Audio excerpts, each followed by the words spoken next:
আসসালামু আলাইকুম। আশা করি আল্লাহর রহমতে সবাই সুস্থ আছেন, ভালো আছেন। আমিও আলহামদুলিল্লাহ ভালো আছি। প্রতিদিন রেগুলার রেসিপি নিয়ে আপনাদের সাথে হাজির হই। মাঝে মাঝে রান্নাটা একটু চেঞ্জ করি, একটু স্পেশাল করার চেষ্টা করি। তবে আপনাদের কাছে কেমন লাগে জানি না। আমার কাছে ভালোই লাগে। মাঝে মাঝে রান্না চেঞ্জ করে ভিন্নতা আনলে খেতেও ভালো লাগে।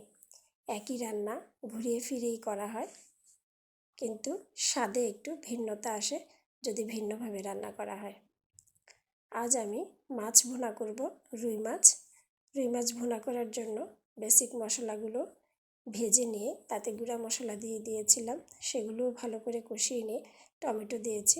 টমেটোটা এমনভাবে গুলিয়ে নিয়েছি যে একদম ঘন হয়ে একটা পেস্টের মতো তৈরি হয়ে গিয়েছে। এভাবে ভুনা খেতে খুব ভালো লাগে। আর একটু বেশি পরিমাণে পানি দিয়ে দিয়েছি যেন মাছটা দিলে মাছের ভেতর মশলাগুলো বা টমেটোগুলো যেন ভালো করে ঢুকে, তাহলে স্বাদটা পাওয়া যাবে। সবার শেষে দিয়ে দিলাম ধনিয়া পাতা কুচি। আমার ভিডিও ভালো লাগলে অবশ্যই আমার পেজে লাইক এবং ফলো দিতে ভুলবেন না। মাঝে মাঝে নতুন নতুন রান্না করি, সেগুলো দেখে আমাকে উৎসাহিত করবেন। আল্লাহ হাফেজ।